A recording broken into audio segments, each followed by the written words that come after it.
if you find yourself with a camera in your hand and you want to learn how to use it, please subscribe to this channel, like the videos, comment down below what you would like to learn more about. Hi Photon subscribers. We are talking today about custom white balancing versus adjusting your camera color profile by Kelvin. Now, shooting by Kelvin, I know some photographers that do, and they do very well at it. I don't trust my eye that much with color. I do need to work on that. I freely admit that's an area that I need to learn is better color identification and seeing the profile better. I do not suggest doing that in camera or let me restate that. I don't suggest adjusting your color profile based on what you see in the back LCD screen of your camera. That sounds a whole lot better. Any professional photographer friends or random professional photographer hearing me say that would go, what? So I would encourage you to shoot with a custom white balance, but everybody has their own style, and so that's perfectly fine.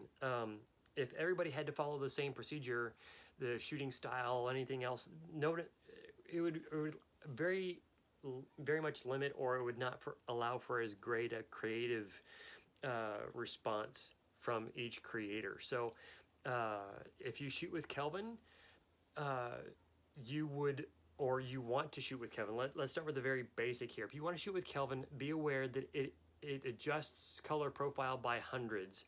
So generally 5400 to 5500 is what most consumer product visualization here, understanding.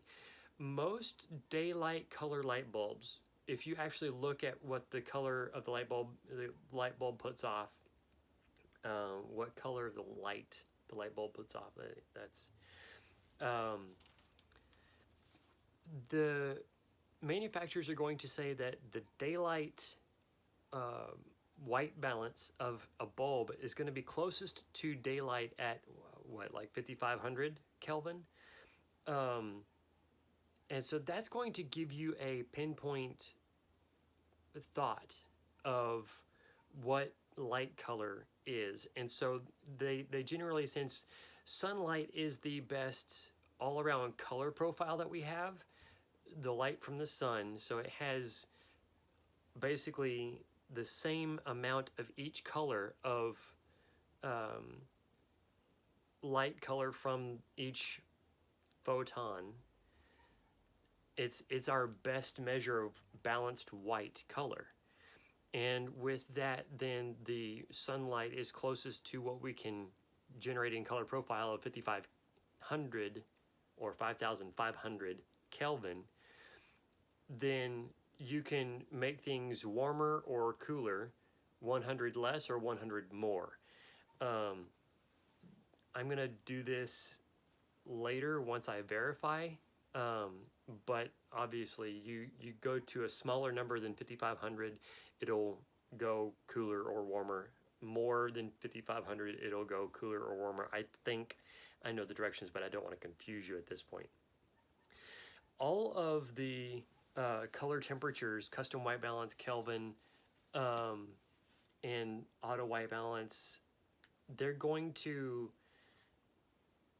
give you a good rough in, and I really don't know how custom white balance is set, if it really takes the color profile of the image that you use to white balance and sets the camera to the Kelvin, or if there's a finer process to color correction. And again, I don't fully trust my eye with color, so it may just be something in my head. I think it's better in custom white balance. I know image specialists that tell me there is a finer quality to custom white balancing than using Kelvin. And there's a debate even among color specialists. So I'm not trying to bring out the divisions here. I'm just saying everybody has their own opinion. Everybody has their own experience. It's been my experience. I've shot with Kelvin and I've shot with Kelvin sounds like a photographer. So I shot in Kelvin white balancing profile, and I've shot in custom white balancing profile. It's my preference that I can get one shot, set it, and I know exactly where it is. If I need to do that, I'll just do that real quick process again. Other people prefer to use Kelvin and go in and adjust.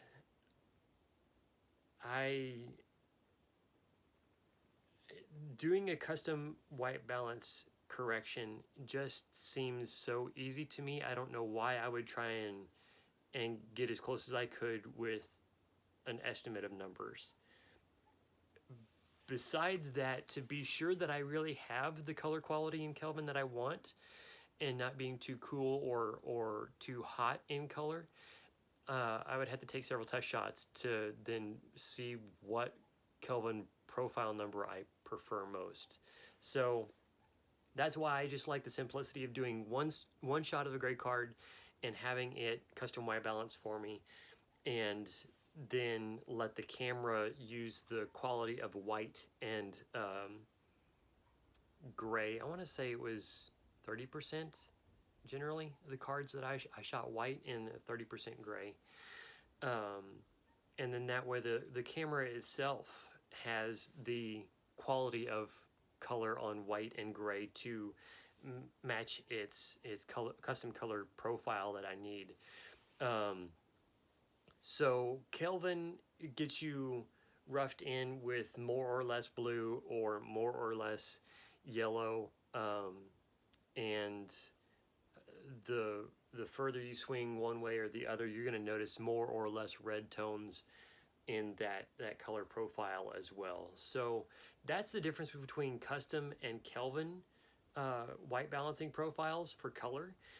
In camera, it's really a beauty. If you can get in camera as close as you can to what your final image will be, then it'll take a lot less time to correct it in post-processing, and it'll take a lot less time to achieve your final image. If you're doing a whole bunch of images all at one time and the light color quality is very much the same, then you can even batch that color profiling out and have that one gray card shot or one Kelvin color profile into the batch images and correct it to where it looks, reds look natural, there's not too much yellow, there's not too much blue in those shots.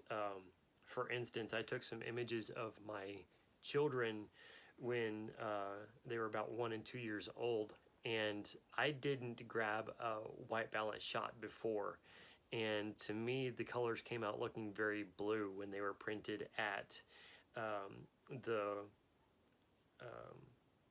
well, we'll just call it the lab. So that's another thing, is if you print your stuff, have it done at have your photos printed at a professional lab instead of doing it at a drugstore or Walmart or other small labs, because they really won't take care with the color or the quality. They may add too much contrast, and it's a bad product in the printing of it all. So these are my suggestions. This is Kelvin versus custom white balance, and just for a little bit of fun, I hope I've won you over to the custom white balance side. I'm kidding. If you use Kelvin, that's perfectly fine. Thank you so much for watching. If you're not a subscriber, we would appreciate your subscription, and we hope that this content has added something to your shooting and your photography. So thank you so much. If this video is something that you like and you want to reference again, please save it to your playlist, or just give us a thumbs up down below and let us know what this video has informed you of and how it's changed your perspective on how you shoot with your white balance preferences. Thank you so much. Have a great day.